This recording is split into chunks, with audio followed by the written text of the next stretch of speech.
Module 5 direct stiffness method. അപ്പോൾ നമ്മൾ module 3ലും module 4ലും module 2ൽ ഞാൻ പറഞ്ഞു നമുക്ക് മെട്രിക്സ് മെത്തേഡ് ഉണ്ട്. മെട്രിക്സ് മെത്തേഡ് രണ്ട് തരമുണ്ട്, സ്റ്റിഫ്നെസ് മെത്തേഡും ഫ്ലെക്സിബിലിറ്റി മെത്തേഡും. അങ്ങനെ നമ്മൾ മൊഡ്യൂൾ 3 ഫ്ലെക്സിബിലിറ്റി മെത്തേഡ് നമ്മളത് കംപ്ലീറ്റ് ചെയ്തു. അതിനുശേഷം മൊഡ്യൂൾ 4ലോട്ട് വന്നപ്പോഴത്തേക്ക് സ്റ്റിഫ്നെസ് മെത്തേഡ് പഠിച്ചു.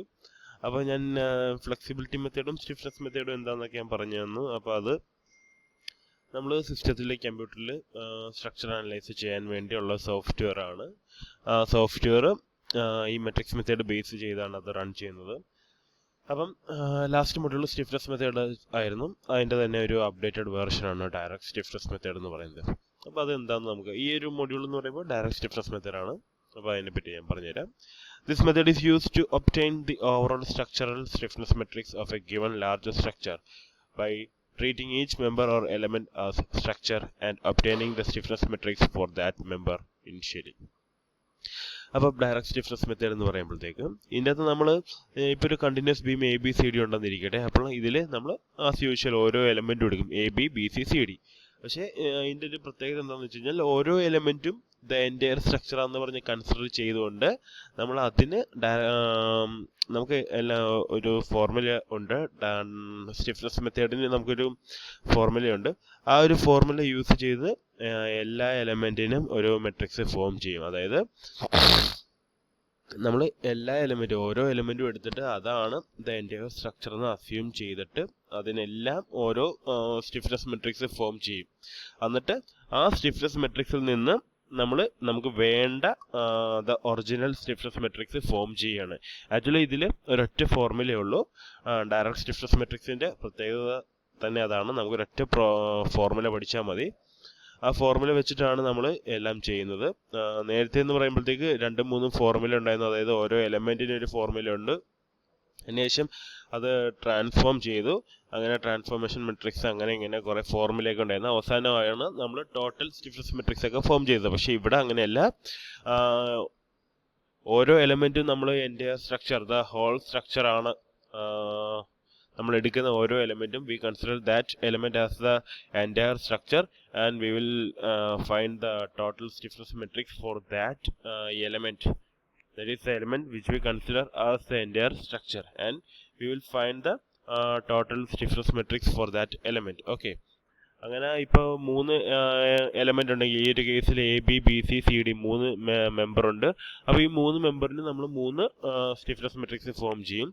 അങ്ങനെ ഈ 3 സ്റ്റിഫ്നെസ് മെട്രിക്സിൽ നിന്ന് നമ്മൾ സൂപ്പർ ഇമ്പോസ് ചെയ്യുകയാണ്. സൂപ്പർ ഇമ്പോസ് എന്ന് പറഞ്ഞു കഴിഞ്ഞാൽ ഈ 3ൽ നിന്നും നമ്മൾ ഓരോന്നായിട്ട് പിക്ക് ചെയ്ത് അതിൽ നിന്ന് എടുത്ത് പുറത്തോട്ട് നമ്മൾ വേറൊരു മെട്രിക്സ് പോലെ ഫോം ചെയ്യണം. നമുക്ക് ആവശ്യമുള്ള കോർഡിനേറ്റ്സ് നമുക്കിപ്പം ഏതൊക്കെ കോർഡിനേറ്റ് ആണ് വേണ്ടതെന്ന് കണ്ടുപിടിക്കണം. അപ്പോൾ ആ കോർഡിനേറ്റിലുള്ള വാല്യൂസ് നമ്മൾ ഈ പറയുന്ന 3 മെട്രിക്സിൽ നിന്ന് സോർട്ട് ഔട്ട് ചെയ്യുകയാണ്. അങ്ങനെ അതെല്ലാം കൂടെ സൂപ്പർ ഇമ്പോസ് ചെയ്ത് നമുക്ക് ആവശ്യമുള്ള സ്റ്റിഫ്നെസ് മെട്രിക്സ് ഫോം ചെയ്യും. അപ്പോൾ അതാണ് ഇതിൻ്റെ ഒരു കൺസെപ്റ്റ്. അപ്പോൾ here ABCD is a continuous. ഇത് പറഞ്ഞ പോലെ തന്നെ ABCD ഒരു കണ്ടിന്യൂസ് ബീമാണ്. We need to find the stiffness of ABCD. അപ്പോൾ ഇതിൻ്റെ എൻ്റെ ഈ ഒരു ABCDയുടെ ടോട്ടൽ സ്റ്റിഫ്നെസ് മെട്രിക്സ് ആണ് വേണ്ടത്. നമുക്ക് ഈ ഒരു ഫോർമുലയാണ് പഠിക്കാനുള്ളത്. ഇതാണ് സ്റ്റിഫ്നെസ് മെട്രിക്സിൻ്റെ ഇക്വേഷൻ. അപ്പോൾ in order to get the stiffness നമുക്കിത് കിട്ടാനായിട്ട് നമ്മൾ ABയും BCയും CDയും 3 മെമ്പറായിട്ട് കൺസിഡർ ചെയ്ത് ABയുടെ സ്റ്റിഫ്നെസ് മെട്രിക്സ് നമ്മൾ ഈ ഒരു ഫോർമുല വെച്ച് കണ്ടുപിടിക്കും. BCയുടെ സ്റ്റിഫ്നെസ് മെട്രിക്സും ഈ ഒരു ഫോർമുല വെച്ച് കണ്ടുപിടിക്കും. CDയുടെ സ്റ്റിഫ്നെസ് മെട്രിക്സും ഈ ഒരു ഫോർമുല വെച്ച് കണ്ടുപിടിക്കും. അപ്പോൾ അതാണ് ഇതിൽ നമ്മൾ ചെയ്യുന്നത്.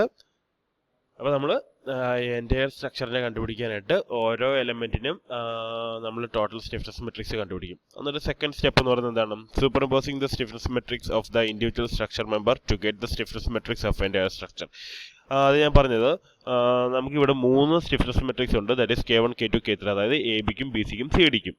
എന്നിട്ട് ഇതിൽ നിന്ന് നമുക്ക് ആവശ്യമുള്ള കോർഡിനേറ്റ്സ് എടുത്തിട്ട് ദ എൻറ്റയർ സ്ട്രക്ചർ ABCD എന്ന് പറയുന്ന കണ്ടിന്യൂസ് ബീമിൻ്റെ ടോട്ടൽ സ്റ്റിഫ്നെസ് മെട്രിക്സ് നമ്മൾ ഫോം ചെയ്യും. അതിനാണ് superimposing the stiffness matrix of the individual structural member to get the stiffness matrix of entire structure എന്ന് പറയുന്നത്.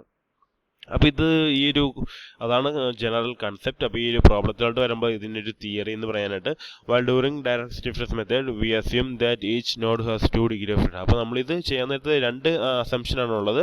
ഒന്ന്, ഓരോ നോഡിലും നമ്മൾ 2 ഡിഗ്രി ഓഫ് ഫ്രീഡം ഉണ്ട് എന്നുള്ള ഒരു അസംഷനിലാണ് ചെയ്യുന്നത്, അതായത് ഒരു വെർട്ടിക്കലും ഒരു റൊട്ടേഷനും. ഇപ്പം പിന്നെ വേറെ ഒന്ന് കൺസിഡർ ചെയ്യേണ്ടത്, we don't need to consider the support. Okay, ഇപ്പോൾ ഇത് ഫിക്സഡ് ആണോ ഇത് റോളർ ആണോ എന്നൊരു പ്രശ്നമല്ല. എല്ലായിടത്തും ഇതിപ്പോൾ ഫിക്സഡ് ആണോ, ഈ സപ്പോർട്ട് കേസ് നമ്മൾ കൺസിഡർ ചെയ്യേണ്ട ആവശ്യമില്ല. അതാണ് ഫസ്റ്റ് കേസ്. അപ്പോൾ ഇതൊരു നോഡ്, രണ്ടാമത്തെ നോഡ്, മൂന്നാമത്തെ നോഡ്, നാലാമത്തെ നോഡ്. പിന്നെ എന്താണ്, എല്ലാ നോഡിലും 2 ഡിഗ്രി ഓഫ് ഫ്രീഡം ഉണ്ട്. അതാണ് ഇവിടെ ഒരു വെർട്ടിക്കൽ, ഇവിടെ ഒരു റൊട്ടേഷൻ, ഇവിടെ ഒരു വെർട്ടിക്കൽ, ഇവിടെ ഒരു റൊട്ടേഷൻ. അങ്ങനെ മാർക്ക് ചെയ്യുക. 1 2 3 4 5 6 7 8 അങ്ങനെ ഇത് നമ്പർ ചെയ്യുക. അത്രയും ഇത് രണ്ടുമാണ് ഇതിൻ്റെ ഒരു തിയറി എന്ന് പറയാനുണ്ട്. പ്രോബ്ലത്തിലോട്ട് വരുമ്പോഴത്തേക്ക് ചെയ്യാനുള്ള ഒരു തിയറി, ഒരു കൺസെപ്റ്റ്, രണ്ട് അസംഷനാണിത്. ഇത് അറിഞ്ഞിരിക്കണം. പിന്നെന്താണ്, നമുക്ക് active degree of freedom mark ചെയ്യണം. Right down the active degree of freedom. ഇപ്പം ഈ കേസിൽ നമ്മളിപ്പോൾ 1 2 3 4 5 6 7 8 എന്ന് മാർക്ക് ചെയ്തു. ഇതിൽ ആക്റ്റീവ് ഡിഗ്രി ഓഫ് ഫ്രീഡം ഏതാണെന്ന് നമ്മളെങ്ങനെ മനസ്സിലാവും?